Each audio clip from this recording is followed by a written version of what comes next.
Bulletin کا آغاز کریں گے اہم پیش رفت سے۔ Army chief general Asim Munir Saudi Arab پہنچ گئے۔ Army chief general Asim Munir کی سعودی وزیر دفاع شہزادہ خالد بن سلمان سے ملاقات ہوئی۔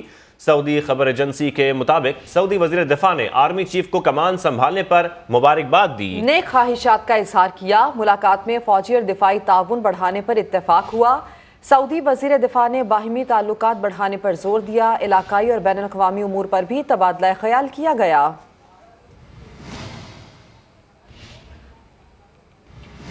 Army chief general Asim Munir 10 جنوری تک سعودی عرب اور متحدہ عرب امارات کا سرکاری دورہ کریں گے۔ ISPR کے مطابق آرمی چیف دونوں برادر ممالک کی اعلیٰ قیادت سے ملاقات کریں گے، جن میں باہمی دلچسپی کے امور، دو طرفہ فوجی تعاون اور سیکیورٹی صورتحال پر تبادلہ خیال ہوگا۔ اسی معاملے پر ہمارے ساتھ موجود ہیں سابق سفیر شاہد امین صاحب، ان سے مزید بات کریں گے۔ شاہد صاحب بتائیے گا، موجودہ صورتحال میں اس دورے کی اہمیت کو آپ کس طرح دیکھ رہے ہیں؟ تعلقات کیونکہ بہت اہم ہیں سعودی عرب پاکستان کے، بلکہ UAE کے ساتھ بھی۔ اس ملاقات کی یہ اہمیت ہے کہ سعودی عرب پاکستان کے تعلقات جو ہیں وہ بہت ساری شعبوں میں ہیں، جس میں دفاعی شعبہ ہے، اقتصادی ہے، مین پاور ہے، ٹریڈ ہے، اور دونوں ملک ایک دوسرے کے ہمیشہ سے ساتھی رہے ہیں۔ اور کیونکہ سعودی عرب کے ساتھ تعلقات میں دفاعی پہلو بہت ہی اہم ہے، اس لیے میں سمجھتا ہوں کہ ان کے دورے سے توقع کی جا سکتی ہے کہ دونوں ملکوں کے تعلقات میں اور بہتری آئے گی، اور اس وقت جو ہمارے اقتصادی مسائل ہیں اس میں بھی سعودی عرب کی طرف سے مزید تعاون کی امید کی جا سکتی ہے۔ ٹھیک ہے شاہد امین صاحب، آپ کا بہت شکریہ۔ اور آپ کو بتائیں، وزیر اعظم شہباز شریف آج 4 بجے وزیر اعظم ہاؤس میں پریس کانفرنس کریں گے۔ وزیر اعظم پریس کانفرنس میں ملکی سیاسی صورتحال، معاشی معاملات اور توانائی کی صورتحال پر بھی بات کریں گے۔ پریس کانفرنس میں سیلابی صورتحال اور پنجاب کے امور پر بھی اظہار خیال کیا جائے گا۔ وزیر اعظم شہباز شریف آج 4 بجے اہم پریس کانفرنس کریں گے۔ وزیر اعظم ملکی سیاسی صورتحال پر اظہار خیال کریں گے۔ اسی کے ساتھ ساتھ وزیر اعظم معاشی معاملات، توانائی کی صورتحال پر بھی گفتگو کریں گے۔ یہ بھی بتایا جا رہا ہے کہ وزیر اعظم سیلابی صورتحال سے متعلق بھی گفتگو کریں گے، جبکہ پنجاب کے معاملات پر بھی وہ اظہار خیال کریں گے۔ اہم معاملہ، ملک بھر میں گندم بحران شدت اختیار کر گیا۔ عوام آٹے کے لیے پریشان ہے۔ منافع خور 2 ارب اضافی کما گئے ہیں۔ خیبر پختونخوا حکومت گندم کی اسمگل روکنے میں ناکام ہے۔ ملک کو 45 لاکھ ٹن گندم کی کمی کا سامنا ہے۔ وزارت فوڈ سیکیورٹی نے یہ دعویٰ کیا ہے کہ باثر آڑھتیوں نے 40 لاکھ ٹن گندم ذخیرہ کر لی ہے۔ رپورٹ کے مطابق ذخیرہ اندوزوں نے 2 ماہ میں 30 ارب اضافی منافع کمایا ہے۔ صوبے 21% گندم خریداری کا ٹارگٹ پورا نہ کر سکے، جبکہ 6 لاکھ ٹن گندم خیبر پختونخوا کے راستے افغانستان اسمگل ہوئی ہے۔ اسی کی تفصیل جانیں گے۔ ہیڈ آف سما انویسٹیگیشن یونٹ زاہد گشکوری صاحب ہمارے ساتھ موجود ہیں۔ زاہد صاحب، یہ اسمگلنگ روکنا اس وقت کتنا ضروری ہے؟ دیکھیں، جو معلومات ہم نے اکٹھی کی ہیں ابھی جو حکومتی طرح ہیں، اس سے معلوم ہوا ہے کہ پاکستان میں اس وقت 44 لاکھ ٹن گندم کی کمی کا سامنا ہے پورے ملک کو، اور گورنمنٹ جو ہے وہ 16 لاکھ ٹن امپورٹ کرنا چاہتی ہے، لیکن ایک سمری پڑی ہوئی ہے جس میں ڈیلے ہو رہا ہے، اور اس وقت ملک میں 10% کے حساب سے روزانہ کی بنیاد پر آٹے کی قیمتوں میں اضافہ ہو رہا ہے۔ جس طرح میں اگر بتاتا چلوں آپ کو، پچھلے 1 مہینے میں آٹے کی قیمت جو ہے وہ پر kg 29 روپے اس میں اضافہ ہوا ہے، اور اس وقت صورتحال یہ ہے کہ جو ملک کی 1400 فلور ملیں ہیں پورے ملک میں، جس کو گندم جو ہے پاسکو یا حکومت پاکستان دیتی ہے، کوٹا وہ بلوچستان میں کوٹا نہیں دیا جا رہا ہے۔ بلوچستان میں آٹے کی صورتحال کہیں گمبھیر ہے، اور یہ صورتحال اتنی خراب ہے کہ معلومات جو ہم نے حاصل کی ہیں فوڈ انسپیکٹر سے اور فوڈ ڈپارٹمنٹ سے، اس سے پتہ چلتا ہے کہ پچھلے 2 مہینے میں کم از کم 30 ارب روپے جو ذخیرہ اندوز ہیں، جو تاجر ہیں، اور کچھ بڑے بڑے ایسے لوگ جو حکومت میں بھی بیٹھے ہوئے ہیں اور ان کی فلور ملیں بھی ہیں، انہوں نے اضافے عوام کی جیبوں سے 30 ارب روپے نکالے ہیں، اور یہ کرائسس آگے بڑھتا ہوا نظر آ رہا ہے۔ اس کی وجہ یہ ہے کہ اس وقت پاکستان میں گندم کی کمی کا سامنا ہے۔ 21% جو پروکیورمنٹ تھی صوبوں نے جو کہ کرنی تھی، کسانوں سے خریداری کرنی تھی، وہ نہیں کی، جس کی وجہ سے گندم اس وقت پاکستان میں 28 ملین ٹن جو کہ پاکستان نے پروڈیوس کی ہے، اور پاکستان کو اس وقت کم از کم